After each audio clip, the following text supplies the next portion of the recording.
hay del día en que los jóvenes no hagan temblar al mundo.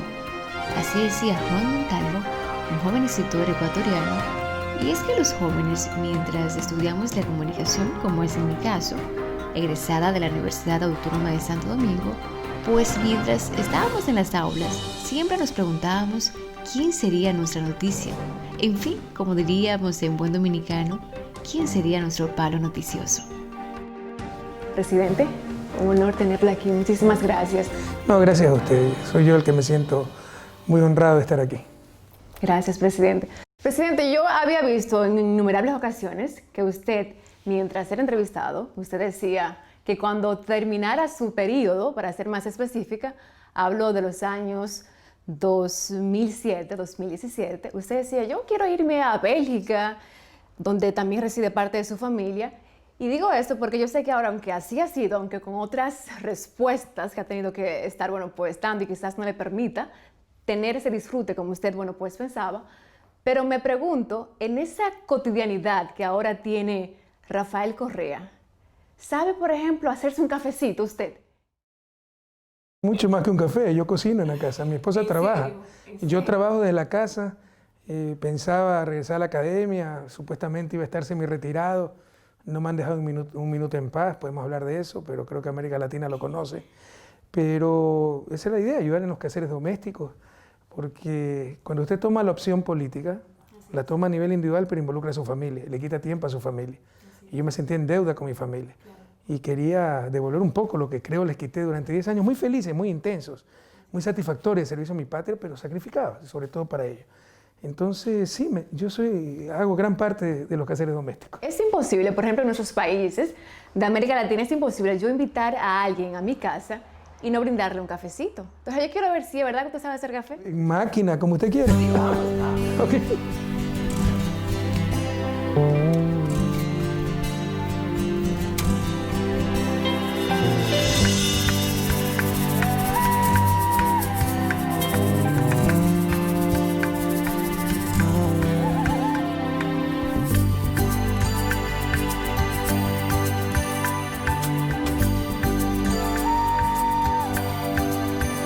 O sea, quiero comentar que estas son las máquinas peluconas, como decimos en Ecuador. ¿Por qué? Porque son de cápsula, sale más caro el café y son antiecológicas. Por eso yo tenía una de estas, pero mis hijas con toda razón me obligaron a cambiarla. Entonces tenemos la otra clase cafetera en jarra, ¿no? Porque la taza, presidente. Sí, dígame, en Guayaquil, en su ciudad, pues natal, ¿era cafetero usted también allá? Sí, pero allá es muy raro la costumbre, al menos en mi niñez y juventud, cuando vivía en Guayaquil, porque los últimos 25 años vivía en Quito, era más bien el café instantáneo, que es malísimo, ahora no lo puedo tomar. Hay un amigo que me ha pedido un café ecuatoriano, Minerva, no sé si sí, tenemos, pero ese sí es para pasar, no si es café molido, pero hay café instantáneo, sí, café Nescafé, y aunque son bastante buenos, América Latina, Ecuador, Colombia, tenemos buen café, nada que ver con el café molido, pasado, y el del grano. Ahora hay máquinas que muelen el grano instantáneamente. Pero esto es facilito, pues, pero todo el mundo lo puede hacer. Entonces, por regular, usted se levanta, hace su cafecito, después va con las noticias. Normalmente yo soy el primero en despertarme en la casa y pongo el café a hacer, y siempre me retan porque me gusta bien cargado y el resto de la familia no le gusta muy cargado. Aquí está su café. Perfecto. Digamos, ¿se lo toma con azúcar? Sí. Excelente. Ya. Perfecto. Buscando la... O sea, tiene la otra cápsula que está, ¿no? Exacto. A ver.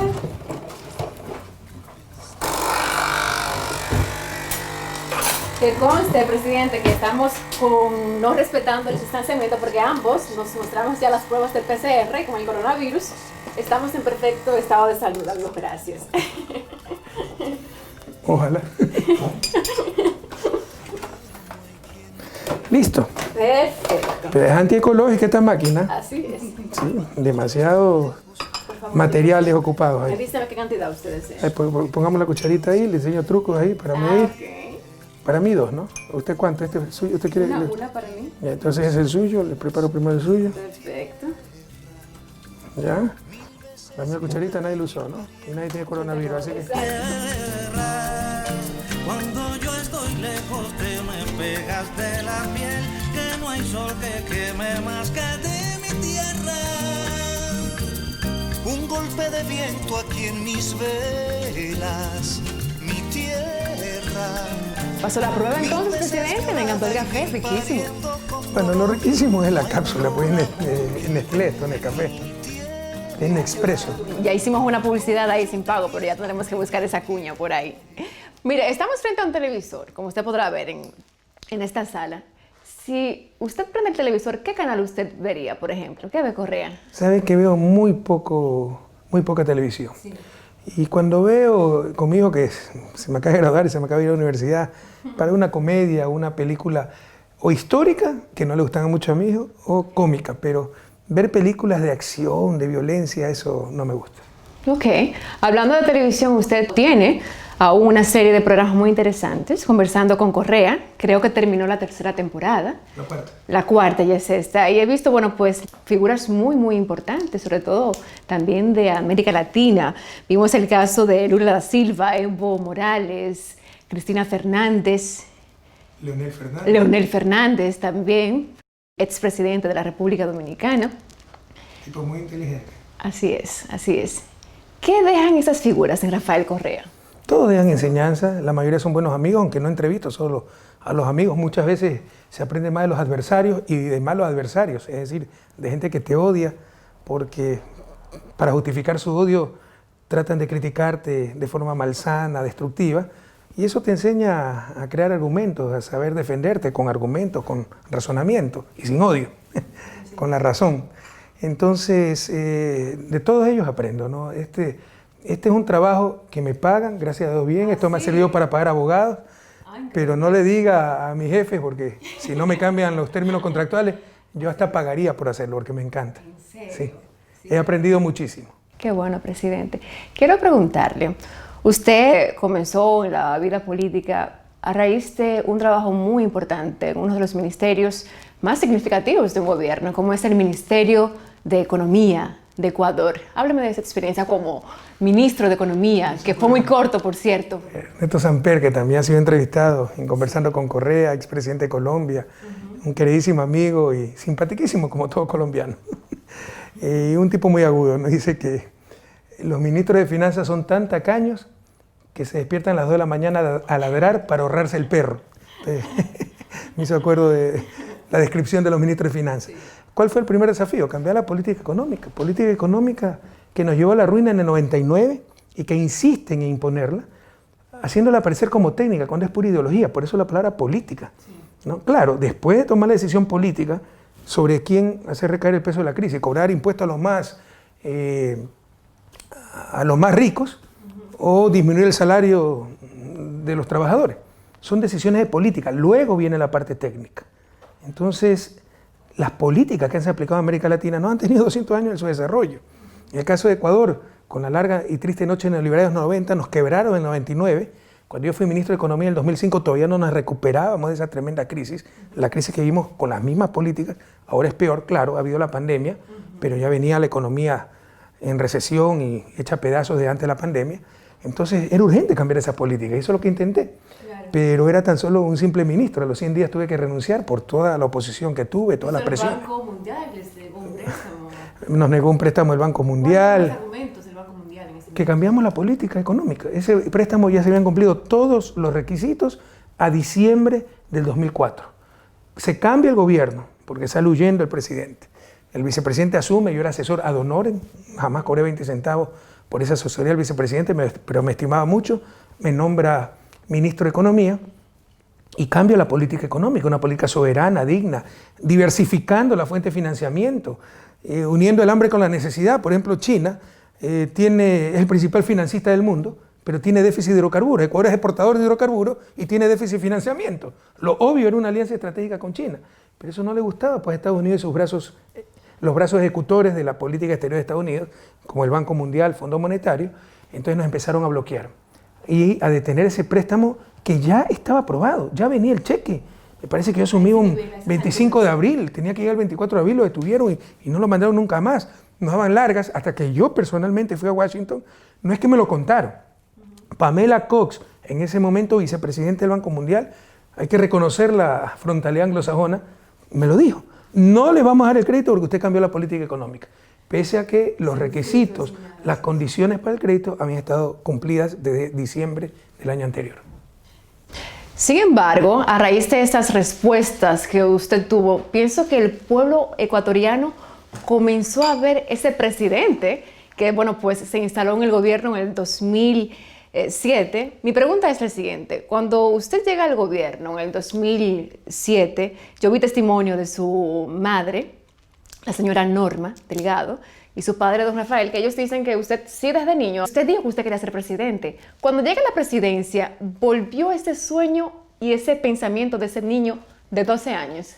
Mi padre y mi maestro dicen eso, yo sinceramente no recuerdo. Tengo un queridísimo maestro de 5º grado, 10 años, que es el profesor Carlos León, que cuenta que cuando preguntaba qué quería ser cada uno, Carlitos, ¿qué quiere ser? Médico. Jorgito, ¿qué quiere ser? Ingeniero. Pedrito, ¿qué quiere ser? Arquitecto. Rafael, ¿qué quiere ser? Presidente. Yo no me acuerdo. Él hasta lo escribe, porque él es periodista. Ahí tiene una revista y lo escribió. Pero lo que sí les puedo decir es que siempre fui líder. Ahora se quiere satanizar los liderazgos, ¿no? Cuando los liderazgos son, si no necesarios, al menos altamente deseables, peor en países en vías de desarrollo y poco institucionalizados como los nuestros. Pero así es la mediocridad. O sea, el que es líder, entonces es cacique, caudillo, y trata de hundirlo, o sea, no sobresalen por sus méritos, sino que tratan de hundir al resto, pero esa es la lucha. En todo caso, toda mi vida fui líder, siempre fui presidente de grado, presidente de mi colegio, ¿no? De la Asociación de Estudiantes, presidente de la Asociación de Estudiantes de Economía, de la Universidad Católica donde estudiaba, de los estudiantes universitarios particulares. En Lovaina fui presidente de los estudiantes extranjeros.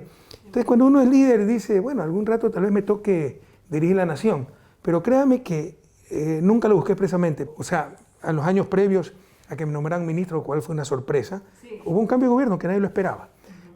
Porque uno estaba construyendo su familia, construyendo una base económica, entonces eran otras las prioridades. Y dicho sea de paso, por ejemplo, la base económica quedó a medio hacer. Entonces, esas son las dificultades que enfrentamos hoy en día. Pero bueno, llegó, se presentó la oportunidad y estamos. Y el hombre es él y sus circunstancias. Y para mí también la vida, el factor suerte, las coincidencias son importantes, ¿no? Eso te puede determinar el rumbo, y un rumbo totalmente inesperado, porque por ejemplo, cuando yo renuncio al ministerio, iba a volver a ser profesor. Yo venía de la academia es mi vida, me encanta. La política no me gusta, la política como se la conoce, eso de negociar, ganar las elecciones, vencerte, tener espacio, detesto. La política como preocuparse del bien público creo que debe ser deber de todos, y la política para ejecutar cosas para los demás, como servicio, por supuesto que me fascina. Pero ese negociar, saber que el otro no tiene la razón, sino que tiene la fuerza, que no está buscando el bien común, sino sus intereses, créanme que me da náusea. Por eso me dicen autoritario. O sea, es más fuerte que yo, se me ve en la cara. No sirvo para eso. Sencillamente no sirvo. Entonces, cuando dejé el ministerio, pensaba volver a la cátedra. Yo era profesor de una universidad privada que pagaba bien, era muy cara, permitía vivir como profesor tiempo completo, me encantaba mi trabajo. Y ya era un viernes, que el lunes empezaban clases, era un viernes, ya estaban repletos mis cursos, siempre se repletaban, yo tenía megacursos de 80 estudiantes cuando los demás cursos eran de 25.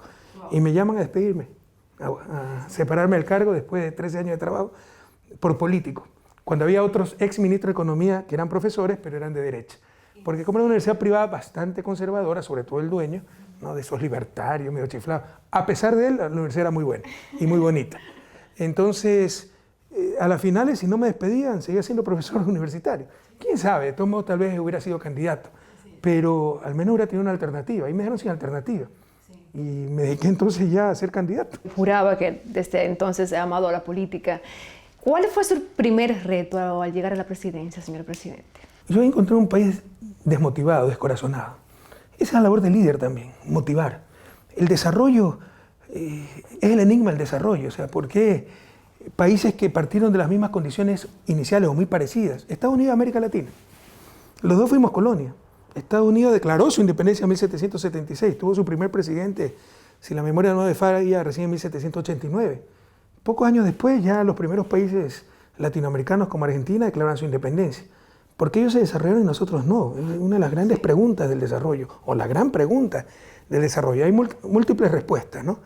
Pero no es solo las capacidades, las técnicas, las instituciones, es la motivación, ¿no? Obviamente la acción colectiva, la política, como toma decisiones racionales de acción colectiva, tomar las correctas acciones colectivas para el bien común. Entonces tuvieron mejor política, mejor políticos que nosotros, pero también esa motivación, esa fe en ellos mismos. Esa fe que muchas veces los mismos latinoamericanos nos la negamos. Yo encontré un país desmoralizado, le decía que habíamos tenido una grave crisis en 99, 2 millones de personas en pocos años salieron por todos los medios, se destrozó la sociedad ecuatoriana, la familia ecuatoriana, no solo en la parte económica, algunas veces no es lo más importante es lo que no se puede ver, lo intangible. Por ejemplo, aparecieron fenómenos nunca vistos, como el suicidio infantil, se nos suicidaban chicos de 12 años, porque los dos padres habían tenido que emigrar a España para poder sostener a sus hijos, y sus hijos estaban siendo criados por el vecino, el tío, el hermano mayor. Entonces yo encontré ese país, que los migrantes estaban abandonados, repartidos por España, Italia, Estados Unidos, y eran los que mantenían al país con sus remesas, mientras que los bancos que no habían quebrado ya tenían ministro de Economía a los 2 años y volvían a romper récord en utilidades y a sacar la plata del país. Esas son las contradicciones de América Latina, que a nadie sorprende, porque nos hacen creer que es natural. No es natural, es intolerable, es intolerable. Tan solo refleja la relación de poder, quiénes nos dominan y qué instrumentos tienen para hacernos creer que así debe ser. Y esos instrumentos son sobre todo los medios de comunicación hegemónicos.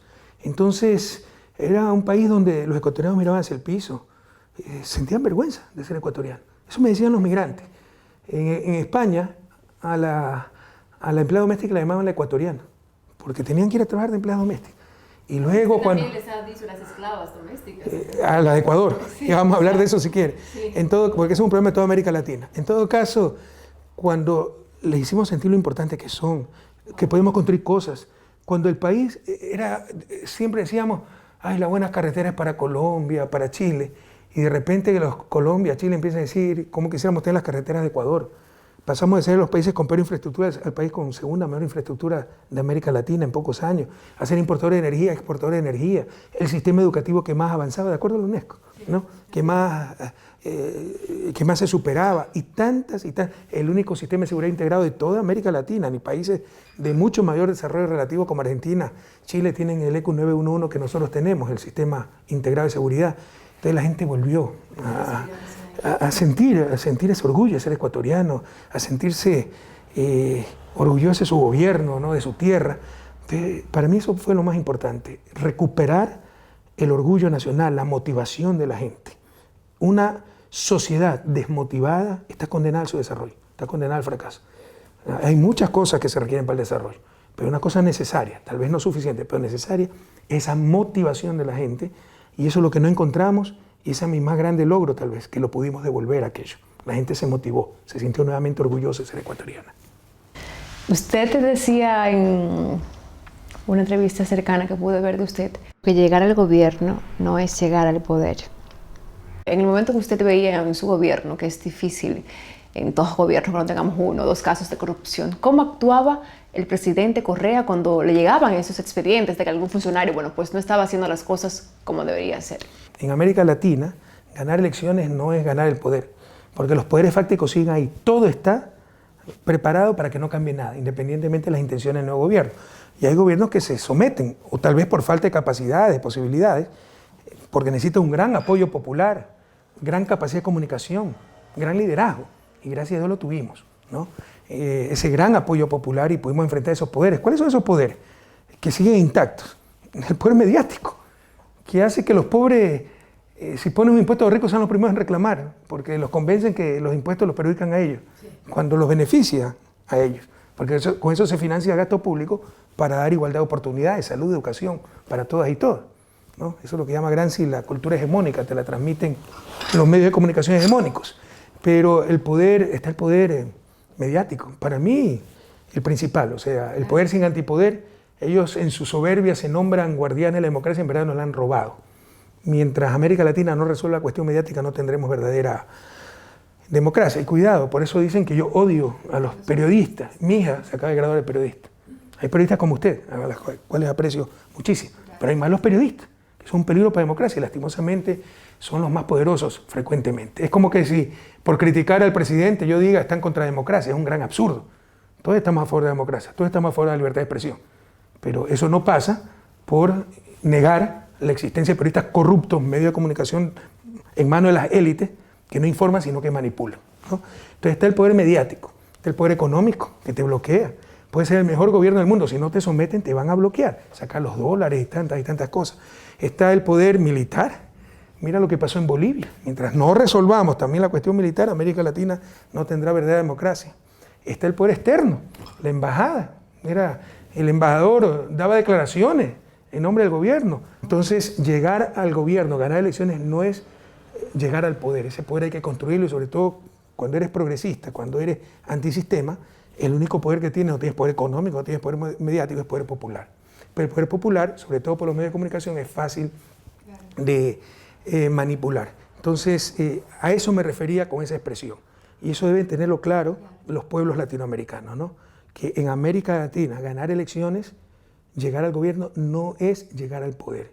Y eso lo tienen que tener claro también los presidentes de recta intención, que quieren en realidad cambiar las cosas, que se van a encontrar con poderes fácticos terribles que no han dominado 2 siglos, que si no te sometes te van a tratar de desestabilizar por todos los medios. ¿Usted cree que es coincidencia? A mí me decía autoritario, por eso me odiaba. Es que Evo Morales es autoritario. ¿Y por qué lo odian entonces? No nos engañemos. Es porque somos un peligro para el sistema, para su sistema, que nos ha mantenido 2 siglos en su desarrollo y nos ha convertido en la región más desigual del planeta.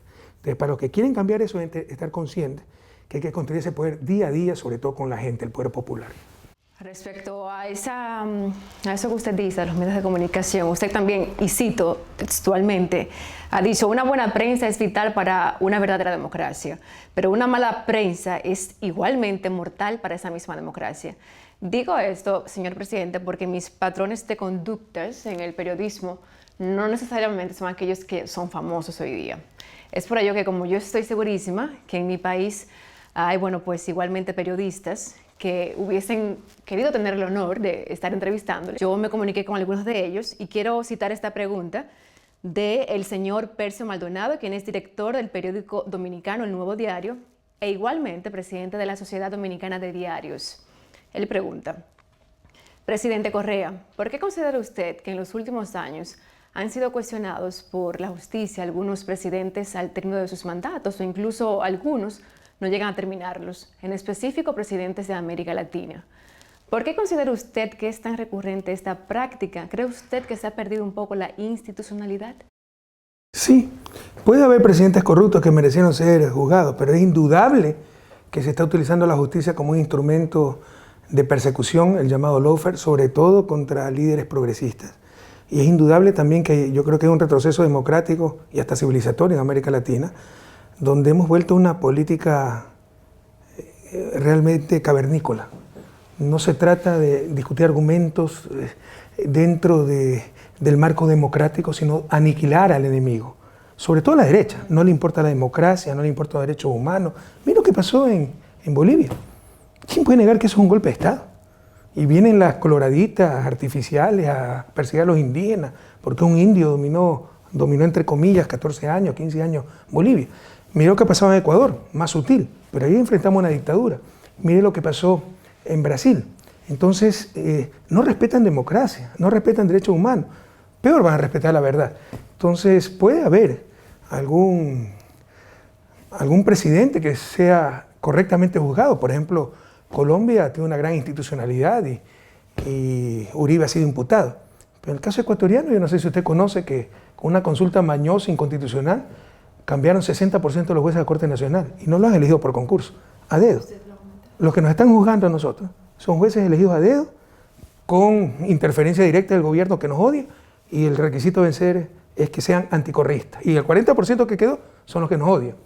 ¿Qué posibilidad de un juicio justo tiene? Más la presión mediática.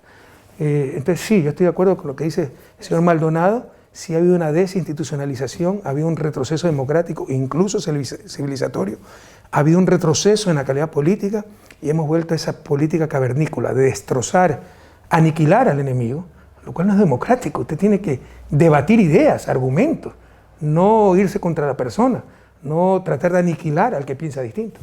Gracias. Gracias, presidente, por responder a la pregunta de don Percio Maldonado, director del periódico El Nuevo Diario. Quiero decirle otra cosa, que se lo decía fuera de cámara. Cuando usted quiere molestar en el sector público, siempre va a encontrar un pretexto, porque siempre va a faltar una coma algo. Tiene tal cantidad de normativa, tal cantidad de leyes, reglas, muchas veces contradictorias. Yo le contaba el caso cuando era ministro de Economía. Sí. Tenía una ley que me obligaba a aumentar 0.5% anual el presupuesto en salud y educación, y tenía otra ley que me impedía aumentar el gasto público. Y las dos implicaban, si la desobedecía el ministro, destitución. O sea, el ministro de Finanzas solo tenía que decidir por cuál ley ser destituido, ¿no? Entonces, cuando quieren molestar, cuando quieren perseguir, siempre van a encontrar un argumento. Que la coma que falta, que es absolutamente irrelevante, decir que fue corrupción, peculado, direccionamiento, etcétera, más la complicidad de los medios de comunicación, arman un escándalo donde no existe nada. Entonces, lastimosamente, el sector público puede ser muy ingrato y es terreno fértil para la mala fe. Cuando se quiere molestar, destruir, es muy fácil hacerlo. Voy a proceder, pues a leer su pregunta también, que se une a este intercambio con usted. Es el señor Oscar Medina, periodista del programa vespertino Hoy Mismo. Procedo a citar su pregunta. Distinguido presidente, a pesar de sus innegables éxitos en materia económica y social, su paso por el poder en Ecuador estuvo marcado por una relación de tirantez con los medios de comunicación. Una de sus particularidades fue la crítica constante a medios y periodistas críticos con su gestión, algunos de los cuales llevó incluso ante los tribunales acusándolos de no ser justos con usted y su gestión. ¿No constituye estos los mismos rasgos que configuran las conductas de jefes de Estado autoritarios y poco democráticos, por citar un caso como Donald Trump? Y por último, dice, y usted, que ha sido un crítico con el presidente de los Estados Unidos en ese sentido, quisiera saber en qué se diferencia su trato a los medios ecuatorianos al que ofrece el presidente Trump a los medios estadounidenses críticos en su administración. Tomo la introducción que hizo. A pesar de sus innegables éxitos económicos y sociales, que le vaya a decir para los periodistas que defiende, que aunque sea reconozcan eso. Porque si usted le pregunta a esos periodistas, están diciendo que dejamos el país quebrado, que en todo retrocedimos, que todos nos robamos. Mienten, mienten y no dejan de mentir. Y ahí está mi respuesta. Yo no estoy contra los periodistas, estoy contra la mentira. Y eso no es algo menor, por favor, entendamos. Tal vez es la gran diferencia, lo que les decía hace un momento, porque Estados Unidos se desarrolla y nosotros no. Cuestiones culturales. La repulsión que ellos tienen a la mentira. Nosotros la aceptamos como algo normal. Debemos ser apasionados por la verdad. Se miente demasiado en América Latina. Mienten los políticos, pero mienten los periodistas, mienten los medios de comunicación. Entonces hay que ser intolerantes con la mentira, con la corrupción. Y hay varias formas de corrupción. Y hay corrupciones que son muy graves en ciertos sectores. Por ejemplo, la deshonestidad intelectual. Cuando usted es maestro, ser deshonesto intelectualmente y manipular a sus alumnos es gravísimo. Pero cuando es periodista, tiene influencia sobre los demás. Ser deshonesto intelectualmente, desfogar sus odios, disfrazado de esos odios de información, eso es corrupción, es abuso del poder mediático. Contra eso es lo que estamos.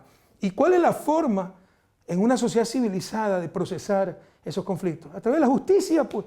Entonces, pero ya tiene la ley no escrita, y con todo respeto al señor Medina, él está develando uno de los principales problemas del periodismo, con su conciencia de clase, ¿no? Con su espíritu de cuerpo. Esa vanidad de que ellos son intocables, están por encima de la Constitución. Es decir, ellos no pueden enjuiciar a un periodista. ¿Por qué? ¿Por qué? Ellos pueden criticar a los políticos y toman un rol político. Yo no puedo criticar a los periodistas. ¿Dónde está mi libertad de expresión? ¿Dónde está eso escrito? ¿Cuál es el argumento? Entonces son reglas no escritas en función de su propia vanidad y poder. Tenemos que perder el miedo a esas cosas. Yo tengo derecho a criticar a los periodistas, como ellos tienen derecho a criticarme a mí, con la verdad. Nadie tiene derecho a mentir, nadie tiene derecho a difamar, nadie tiene derecho a manipular. Eso debería ser más fuertemente sancionado en América Latina. Y todos debemos ser intolerantes con la mentira, venga donde venga. Yo una vez propuse algo en Ecuador, no me lo aceptaron. Político que miente, que sea inhabilitado. Pero periodista que miente, medio que mienta. Periodista que miente, sea inhabilitado, medio que mienta, sea cerrado. Nunca lo aceptaron. Tenemos que ser apasionados por la verdad o no saldremos de su desarrollo. No tenemos democracia. La democracia se basa en la opinión pública. Para que haya buena opinión pública, debe haber información. Si en lugar de información tenemos mentira, ¿qué clase de información pública y qué clase de democracia vamos a tener? Y ahí están los resultados, el subdesarrollo. Entonces, yo no sé no me interesa lo que haga el señor Trump. Lo que sí le digo es que esto evidencia ese espíritu de cuerpo y esa vanidad, creerse por encima de la ley y de la Constitución. ¿Dónde está el principio constitucional que dice que a un periodista no se lo puede enjuiciar si cometió un delito? ¿No? Si injurió, si difamó, si mintió.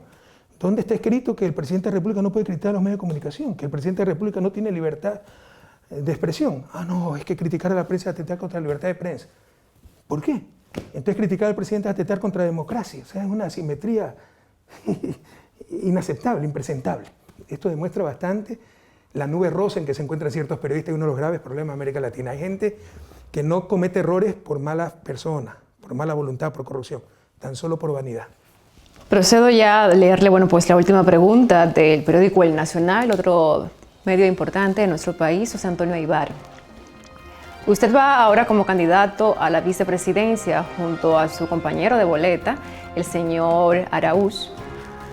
De no aceptarse su candidatura, ya que usted debe hacerlo de manera presencial, y yo agregaría pese a las alternativas que ha ofrecido la pandemia del coronavirus para resolver otras situaciones de manera virtual. ¿Cuál sería el próximo paso a seguir del presidente Rafael Correa? Es lo que me dice José Antonio Aybar del periódico El Nacional. Ya que tocó ese tema, para que se entere de República Dominicana, América Latina, y para que evalúen pues, qué han dicho los medios de comunicación. Callan o apoyan estas sinvergüencerías porque me tienen a mí como su enemigo, porque no me sometí a su poder. En todo caso, a mí me prohibieron con una consulta mañosa, sin control constitucional, con una pregunta retroactiva, ¿no? Me pidieron la reelección, presentarme a la reelección presidencial, porque sabía que lo barrían en las urnas. Entonces dijeron que, que se prohibiera desde el 2008 aquellos que ya han sido una vez reelectos en un cargo, que se presenten nuevamente para ese cargo. Pero dedicaron como a 6.000 personas, ciudadanos ecuatorianos. Pero todo era dirigido contra mí, ¿ya? Retroactivamente, o sea, eso fue en el 2018 esa consulta. La ley rige para el futuro. Esta ley le hicieron regir de 10 años antes, algo absolutamente absurdo. Entonces, pero nada me impide ser vicepresidente. Me inscribo como vicepresidente. Ante ese terror, ahora dijeron, me sacan órdenes de prisión y ahora dicen que uno tiene que aceptar la candidatura personalmente. Se inventaron un reglamento, no está en la ley. En la ley está la inscripción. La inscripción sí se puede hacer a través de internet. Pero la aceptación después de la primaria de cada movimiento político, se inventaron un reglamento, una transitoria, la transitoria segunda, tercer inciso que dice, hay que aceptar la candidatura en forma personal y en las oficinas del CNE para candidaturas nacionales. ¿Para qué? Para que yo no pueda ser vicepresidente, ¿no? ¿Por qué? Entonces lo más fácil para eliminar a un adversario, lo obligo a que acepte personalmente la candidatura y le pongo órdenes de prisión. Y si está fuera del país no puede regresar. Entonces puro robo, puras trampas, destrucción de la democracia. Usted lo ha dicho, ¿no? No solo en el siglo XXI, sino desde hace mucho tiempo, usted se puede hasta casar por un poder. Ahora en el siglo XXI tiene firma electrónica. Te pueden condenar en internet, como lo han hecho en plena pandemia. Te pueden inscribir por internet, precisamente para evitar contagios. Quieren hasta suspender las elecciones para evitar los contagios, pero te obligan en plena pandemia a aceptar personalmente una candidatura, porque todo es una trampa. Todo es una trampa. Entonces, si eso logran hacerlo, que muy probablemente lo logren, pero estamos luchando contra una dictadura, eso lo debe tener claro República Dominicana, América Latina y el mundo entero, porque la indiferencia es terrible y el desconocimiento también. Bueno, tendremos que poner a alguien en mi lugar y vencer de todas formas.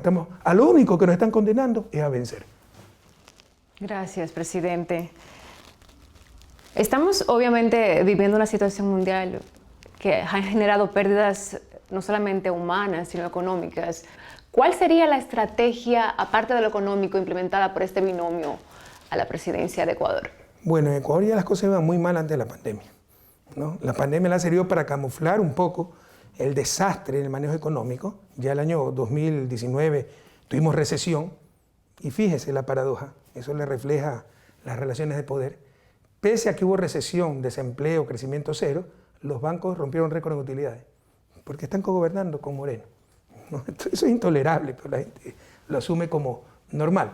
En todo caso, la pandemia sirvió para camuflar un poco ese terrible manejo que ya la economía estaba destrozada, pero pese a ello también somos tal vez el peor país del mundo en haber manejado la pandemia. Y no le entienden por su extremismo neoliberal. Usted sabe que redujeron, con pandemia y todo, se ha reducido el presupuesto en salud. es algo ya criminal, por su fanatismo, ¿no? Porque hay que reducir el tamaño del Estado, el gasto público, y el Estado obeso, y nunca nos dicen qué significa Estado obeso. Compare el gasto público de América Latina, el promedio será 30-32%, Francia tiene 55% de gasto público, los países escandinavos 50%, o sea, nunca le presentan evidencia, tan solo el show, el escándalo, para que hasta los mismos pobres o clase media que se benefician de ese gasto público digan, no, demasiado gasto público, y no saben que ellos mismos se están perjudicando. Entonces, la pandemia también fue pésimamente manejada. Un buen economista hubiera empezado por manejar bien la pandemia, porque no solo se trata de salvar vidas, sino que tiene impactos económicos, pues eso. Si no controlas de un inicio, y más, como dice el refrán, mejor es prevenir que lamentar. No tomaron cuidado de nada, no se prepararon, y ahí están las consecuencias. Somos tal vez el país del mundo con mayor muertos por habitante. El dolor humano es terrible y las pérdidas económicas también. ¿Qué se puede hacer? Mire, aquí podríamos hablar varias horas de las medidas económicas. Hay que cuidar la liquidez. Ecuador no tiene moneda nacional, eliminado moneda nacional en la crisis del 99 torpemente, pero el Banco Central, manejando el balance, puede aumentar la oferta monetaria, podemos aumentar la velocidad del dinero con dinero electrónico, otros mecanismos. Hay que cuidar que los dólares no salgan de la economía, ni eso han hecho. Hay una fuga terrible de capitales. Hay que poner los recursos donde en menor tiempo puedan dar resultados, y eso lamentablemente son los recursos no renovables, el petróleo. Se puede aumentar en el corto plazo la producción petrolera. O sea, hay muchas medidas que se pueden tomar. Sin costo no vamos a salir, pero esa es la política económica. Tal vez la crisis no la podía evitar, pero la política económica sí decide sobre quién caen los costos, ¿no?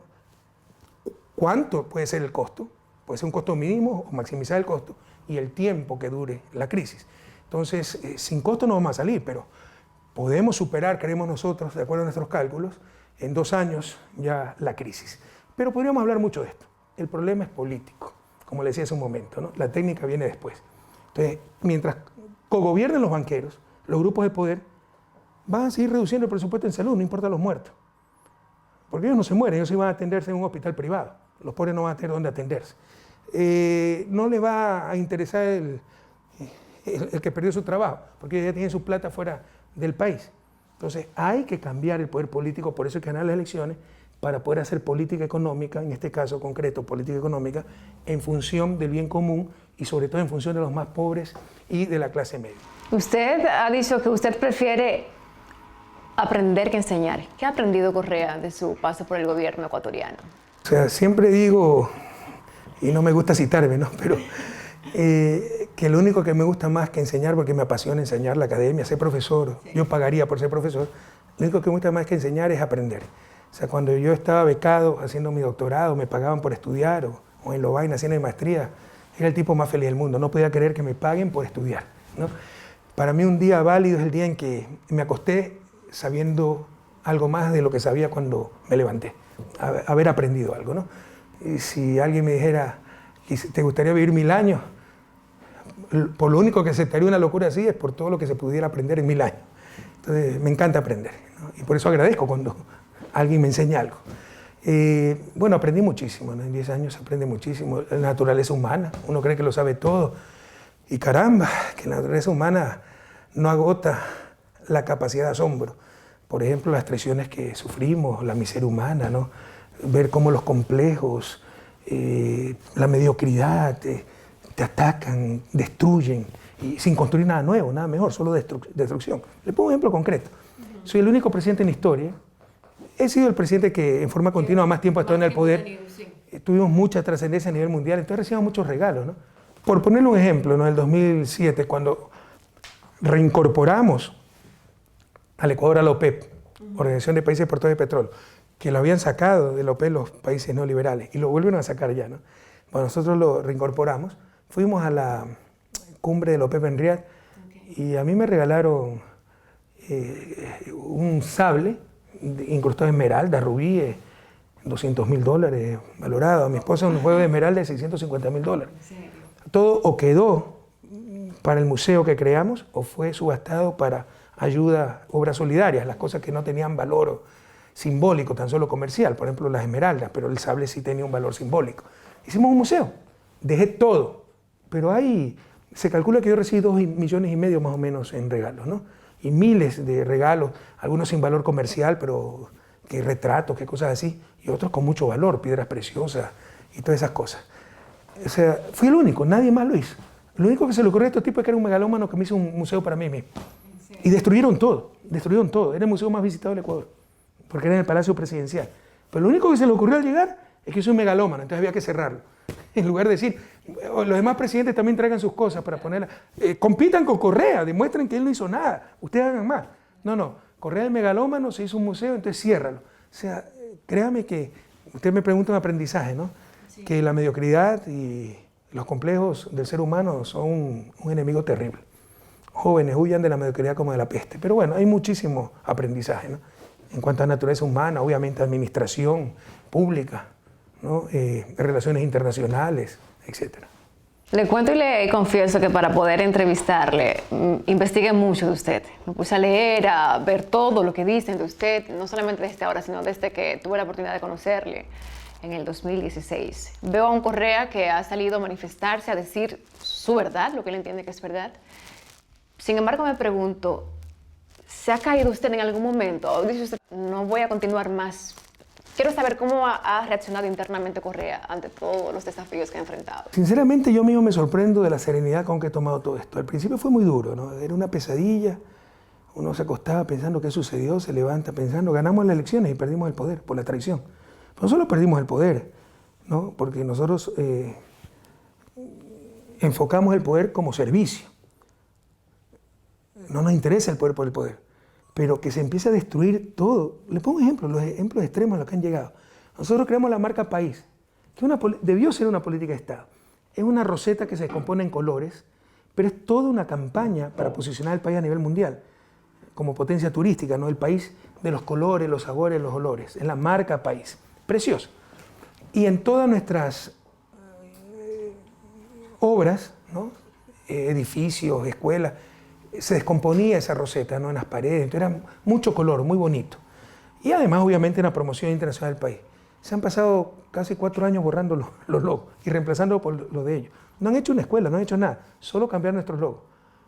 Y tanta obra hemos hecho que todavía no acaban de cambiarlo. Pero no era el logo de un gobierno, era del país, del Ecuador. No debió ser una política de Estado. Entonces, hasta ese nivel llegaron. Entonces, destrozar todo. Y usted dice, bueno, nos traicionaron, botaron a la basura el programa de gobierno que aprobó en las urnas del pueblo ecuatoriano, adoptaron el neoliberalismo, va a ser algo nuevo, mejor. No, solo destrozaron, no han hecho nada. Por eso están aniquilados políticamente. Empezaron a perseguir a la gente, tratando de aniquilar.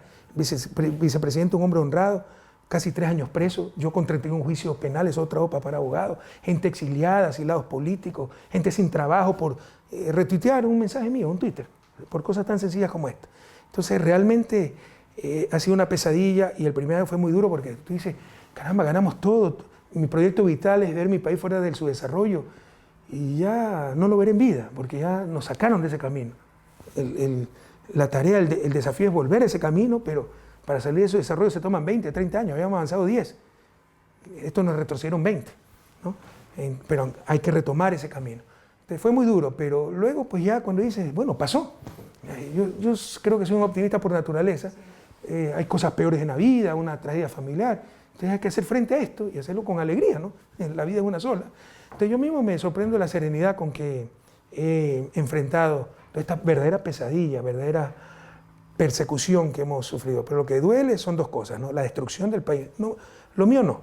Ya le digo, yo me creo un tipo afortunado, ha sido durísimo, pero hay tragedias mucho mayores, ¿no? Un accidente de un hijo, cuántas cosas, ¿no? Y gracias a Dios eso hemos sido privilegiados nosotros. Entonces, lo que me duele es la destrucción del país, que como le decía, estaba en vía de desarrollo y nos retrocedieron 20 años. Destrozaron todo. Algo queda, no puedo ser extremista, pero destrozaron mucho. Y lo segundo, los perseguidos. Yo he estado protegido por vivir en Bélgica. No, ahora dicen que estoy exiliado en Bélgica. Yo salí sin una infracción de tránsito. Siempre dije, del 2014, usted lo ha citado aquí, que al acabar mi periodo no me iba a presentar a reelección. Podía hacerlo, iba a ganar, no lo hice. Y venía a vivir a Bélgica para tener un poco de paz. Mis hijas estaban estudiando en Francia, ¿no? Becada por el gobierno francés, dicho sea de paso. No es que yo tenía para pagar la universidad en Francia. Entonces, ahora dicen que estoy exiliado. En todo caso, yo estoy protegido en Bélgica, ¿no? Bélgica nunca le va a hacer caso a las payasadas de la justicia ecuatoriana. Pero hay gente perseguida, gente arruinada, gente asilada. Entonces, son las dos cosas que me duelen mucho. Un país destrozado y la persecución brutal que ha habido contra mis compañeros. Hablando de su estadía en Bélgica, usted monta bicicleta y la gente se imagina que usted estaba exiliado, como le llaman. Yo tengo una vida muy sencilla, ¿no? Y en verano yo tengo carro, me manejo en bicicleta. Y algunos creen que a los políticos, a los expresidentes les encanta, o al presidente le encanta la seguridad, la fama. Yo no sé si hay alguien así, pero créanme que es lo más horrible. Perder la privacidad, que no puede estar en un patio de comida con su familia tranquila comiendo, sino que tenga que tener 30 guardias al lado, o personas que a cada rato interrumpen, gente que que quieren la foto, o tipos que le ponen mala cara, o lanzan cualquier mala crianza, cualquier impertinencia. Entonces, lo mejor es la vida cotidiana. Siempre quise la vida cotidiana, siempre me gustó la vida cotidiana. Era una ingenuidad, ¿no? Pensar que siendo presidente se puede continuar con esa vida cotidiana, pero la idea de venir a Bélgica era recuperar un poco eso y la vida en familia, en tranquilidad, en paz. No nos han permitido por la persecución, pero en lo posible tratamos de mantener esa vida, ¿no? Entonces, como usted lo ha dicho, aquí tenemos una vida muy sencilla, como mucha otra gente, y me encanta el ciclismo en verano sobre todo, porque el clima sí es un problema, me transporto en mi bicicleta, y bueno, esa es nuestra vida día a día aquí. Otro de los grandes privilegios que no solamente yo, sino en las redes sociales pudimos atestiguar es que hay mucha gente que desconoce que usted toca guitarra. ¿Tiene guitarra en Bélgica? O sea, no toco guitarra, maltrato guitarra. Esa es una de mis tristezas, porque yo quería regresar para... Mi pasión es la música también, ¿no? Si Diosito me concediera el privilegio de nacer nuevamente y escoger qué quisiera hacer, yo le diría gran músico. Esos músicos a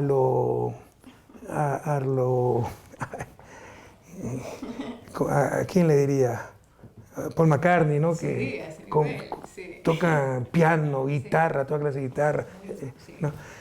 Pero bueno, por el contrario, nací medio sordo de un oído para la música y sordo y medio del otro, ¿no? Cuando toco guitarra me dicen el músico cristiano, porque mi mano derecha no sabe lo que hace mi izquierda, pero me encanta. Pero como le decía, una de mis penas, precisamente por esta brutal persecución, yo le dije, era regresar a la academia, a la vida de familia y un poco a la música.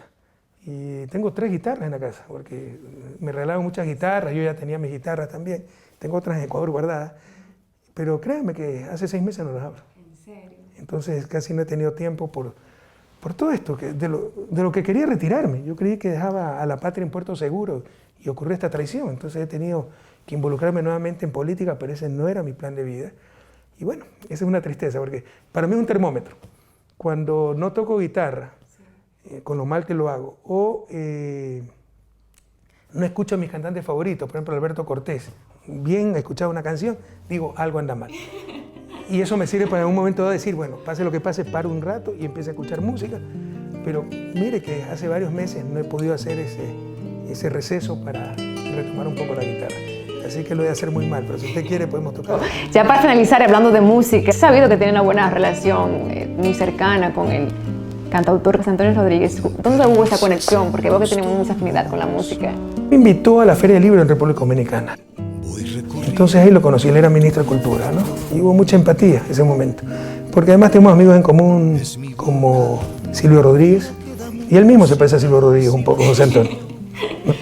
En su música, en su forma de ser y físicamente. Señor presidente, le queremos agradecer una vez más por sacar este momento. Usted pudo venir aquí y decirme que sí. De verdad que muchísimas gracias. Gracias a usted, Victoria. Un inmenso abrazo a nuestra querida República Dominicana.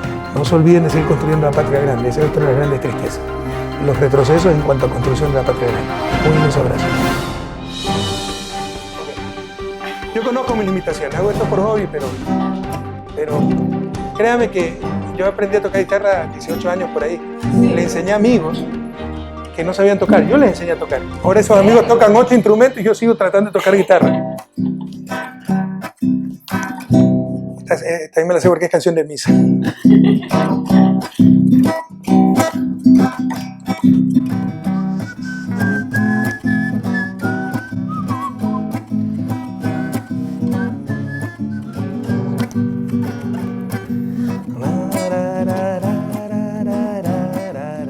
Bob Dylan.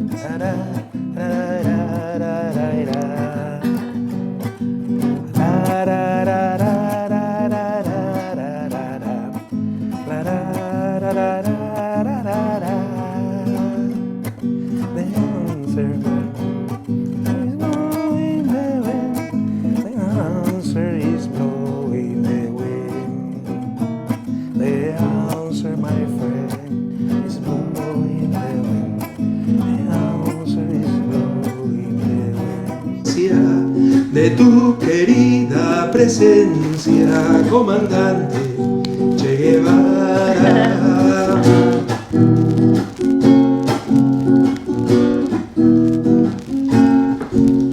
Vienes quemando la brisa con soles de primavera para plantar la bandera con la luz de tu sonrisa.